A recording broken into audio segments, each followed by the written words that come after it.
तदपि व्याघ्रतांतकम। रिपीट करेंगे आप लोग मन ही मन।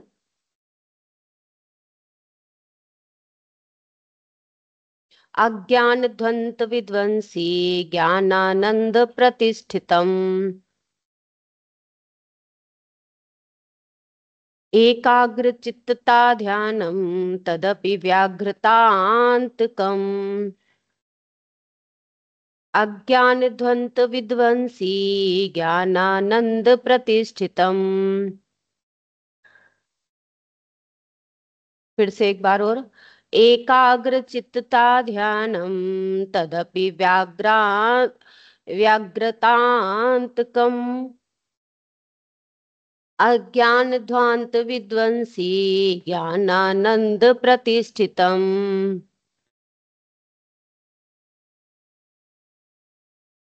ठीक है। तो इसमें क्या बोला, एकाग्र चित्तता ध्यानम, मतलब चित्त की एकाग्रता ही ध्यान है। अब देखो, हम लोग जब भी ध्यान की परिभाषा लिखेंगे, जब हम ध्यान को डिस्क्राइब कर रहे हैं, तो ये परिभाषा जनरली आती नहीं है, लेकिन हम सिर्फ इतना एकाग्र चित्तता ध्यानम अरहम अष्टांग योग, बस। ये जैसे आपने ऊपर परिभाषाएं पढ़ी है ना, योग की परिभाषाएं पढ़ के आए ना फर्स्ट ईयर में, अभी यहाँ भी पढ़ी है, मन वचन काय की एकता। वो ध्यान है, योग है, इस तरह से आप पढ़ते हैं ना, काय वांग मना कर्म योग। तो इसी तरह से ये परिभाषा भी आप कर सकते हैं। इधर आओ।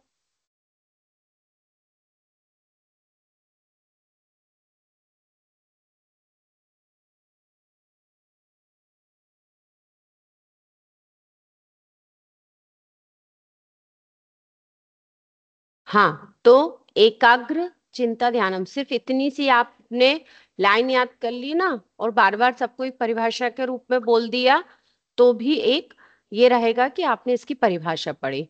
तो एकाग्र की चित्तता, चित्त की एकाग्रता ध्यान है, और वो तदपि व्याघ्र अंत कम, मतलब व्याघ्रता का अंत करने वाला भी है। ध्यान कैसा है, ध्यान चित्त की एकाग्रता है, और जो हमारी अंदर व्याघ्रता होती है उसका भी अंत करने वाला है। अज्ञान रूपी अंधकार का नाश करने वाला ध्यान है।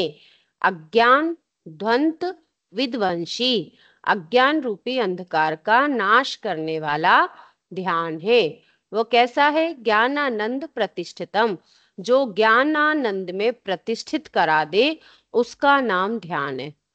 ये बहुत अच्छा श्लोक है ध्यान के लिए, और ध्यान के उसमें हमको ये जरूर लिखना चाहिए। चार चीजें हैं।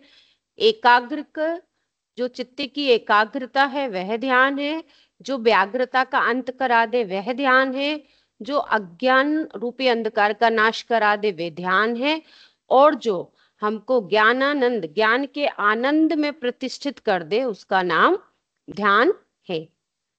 ठीक है। अब आगे वो बोल रहे ध्यान का लक्षण क्या है। तो ध्यान का लक्षण है एकाग्रता से चिंता का रुकना। ध्यान है मतलब एकाग्रता आपने ले ली, आपकी चिंताएं, जितनी भी चिंताएं हैं वो सब रुक गई। अब आप, अभी कोई बोल रहा था कि हमको असाइनमेंट्स की चिंता है, किसी को प्रोजेक्ट की चिंता है, ध्यान करने बैठ जाओ, सारी चिंताएं रुक जाएंगी। तो सीधी सी बात यह है कि इन चीजों को चिंता नहीं, जैसे अब हम, आपकी रूटीन है, आप खाना बना रहे हो, डेली सुबह बन रहा है, शाम को बन रहा है, एक रूटीन है। अब आपने उसको क्या कर लिया, हैबिट में आ गया, वो आपकी चिंता नहीं है, आप उसमें रच गए, बस गए। अब आपको उसमें टेंशन नहीं लगता। जितनी भी लेडीज है, आपको पता है कि नहीं, हमको सुबह भी भोजन बनाना है, शाम को भी बनाना है, 10 लोगों का भी बनाना है, 5 लोगों का भी बनाना है, अलग अलग वैरायटी बनाना है, तो आप उसमें हैबिचुअल हो गए। लेकिन अब आपको उसकी चिंता तो नहीं होती ना। चिंता किसकी होती है, बस एक ही क्वेश्चन, क्या बनाना, किसकी सब्जी बनना, बस ये दो ही चिंताएं होती हैं, उसके अलावा और चिंता नहीं होती है। तो वैसे ही हमारा जो ये रूटीन है, असाइनमेंट्स हैं, प्रोजेक्ट्स हैं, पढ़ाई है, क्लास है, इनको हमको टेंशन नहीं लेना। आपकी एक रूटीन है, रूटीन आराम से चल रही है। तो यहाँ पे ये है कि आप अपनी एकाग्रता रखो किसकी, ध्यान के लिए, तो आपकी चिंताएं भी रुक जाएंगी। यहाँ पर एक का अर्थ है प्रधानता से, एकाग्र जो बोला ना, एक अग्र। अब एकाग्रता का बहुत अच्छी बात, मतलब सच बता रही हूँ, ये पढ़ के आप लोगों का कुछ हो ना हो, मुझे तो बहुत मजा आया। मतलब ऐसा लग रहा है कि हर लाइन पे गुरुजी ने एक सूत्र दिया है, एक श्लोक दिया है। बहुत खास बातें हैं इसके अंदर। अब एकाग्रता हम कब से पढ़ते हुए आ रहे हैं। एकाग्रता रखो, देखो देखो, ये एकाग्रता का कितना अर्थ दिया है। एक का अर्थ है प्रधानता, अग्र का अर्थ है स्वावलंबन या मुख, मतलब एकाग्र होना।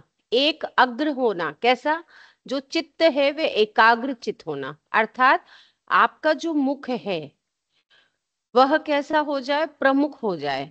अर्थात जो आपकी मुख्यता है, जो आपका लक्ष्य है, वह आपका प्रधान हो जाए। देखिए अब हम क्या करते हैं, जब हम कभी भी किसी भी चीज में एक से शुरू करते हैं, मान लो हमको लाइन में खड़ा होना है, गिनती पढ़ना है, तो जब हम एक से करते हैं तो वो हमारी एक नई शुरुआत होती है ना। एक पढ़ना मतलब हमारा हर काम की शुरुआत होना। तो यहाँ पर एक को वो बोला है कि आपका जो लक्ष्य है उस पर आप स्थित हो रहे हो, उसका नाम है एकाग्र होना। मतलब एक अग्र होना, अग्र मतलब आगे होना, जो चित्त है वो आपका एकाग्र चित्त हो गया, उसी पे आप अटक गए, वो आपका प्रधान हो गया, प्रमुख हो गया। इस तरह से यहाँ पे ध्यान का लक्षण बता रहे हैं। फिर यहाँ पे बता रहे हैं कि भावार्थ में तल प्रत्यय करने पर एकाग्र चित्तता शब्द बनता है। मतलब जो एकाग्र शब्द है उसमें संस्कृत के प्रत्यय लगते हैं, गत्वा, तुमुल्य, तब्यत, अनियर, क्षत्रि, शानंस, इस तरह के संस्कृत में बहुत सारे प्रत्यय होते हैं। तो इसमें एक प्रत्यय लगा है, कौन सा प्रत्यय लगा है, तल प्रत्यय। तो एकाग्र शब्द के साथ चित्तता, तल प्रत्यय लगने से एकाग्र चित्तता शब्द बन गया, और वही ध्यान है और वही ध्यान का लक्षण है। तो ध्यान का लक्षण क्या है, जो व्याघ्रता का अंत कर दे वही ध्यान है और वही ज्ञान है। फिर है कि वास्तव में ज्ञान की दशा विशेष ध्यान है। मतलब जो हमारा ज्ञान है, हम जो ज्ञान अर्जन कर रहे हैं, उसकी जो वास्तविक दशा है, इसको हम ऐसे समझ सकते हैं कि जैसे मैं हूं या आप हैं, अब हमको जितना ज्ञान है हम उसी अवस्था का ध्यान कर रहे हैं।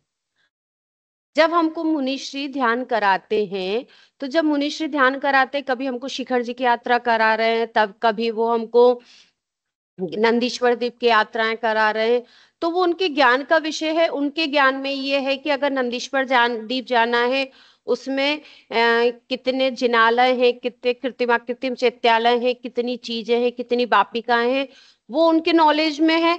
तो वो हमको उतना ध्यान करा रहे हैं। अब हमारे नॉलेज में क्या है, हमारे नॉलेज में है कि हमको 5 केंद्रों पे ध्यान करना है, या जो भी हमारा स्वाध्याय है।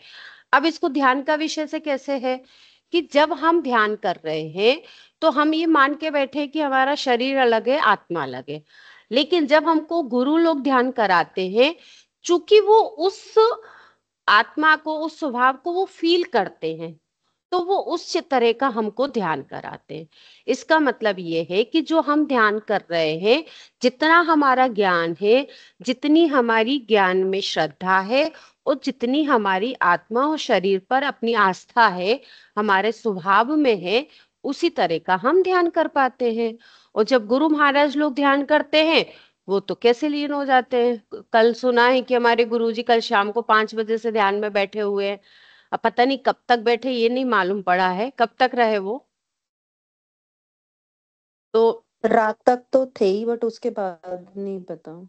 हाँ, तो वही चीज है। तो मैं तो कभी कभी आश्चर्य करती हूँ, कैसे 3 दिन 2 दिन कोई भी साधु बैठ कैसे जाता है। हमसे तो 1 घंटे भी नहीं बैठा जाता। तो वही है कि जितना हमारा ज्ञान है वैसे ही हमारा ध्यान होगा। इसी कारण ध्यान है, और ये हमारे अज्ञान को नाश कर रहा है। जैसे जैसे हम ध्यान करते हैं तो हमारा ज्ञान बढ़ने लगता है, जब हमारा ज्ञान बढ़ेगा तो अज्ञान का नाश हो जाएगा। चित्त की एकाग्रता होती जाएगी, तो ध्यान है। और व्याग्रता, जो हम परेशान है, चिंता है, जो भी चीजें हैं उनका नाश होता जाएगा, तो हमारा ध्यान होता जाएगा। अज्ञान का विनाशक है और ज्ञान का आनंद देने वाला है। ये इस तरह का एक पेज हो गया। चूंकि समय हो गया, बाकी का हम कल करेंगे। आज स्टूडेंट के आने से भी हो गया। वो थोड़ा सा आप लोग और जल्दी ज्वाइन कर लिया करें तो और हम जल्दी शुरू करेंगे। ठीक है। होमवर्क क्या है? श्लोक पढ़ना।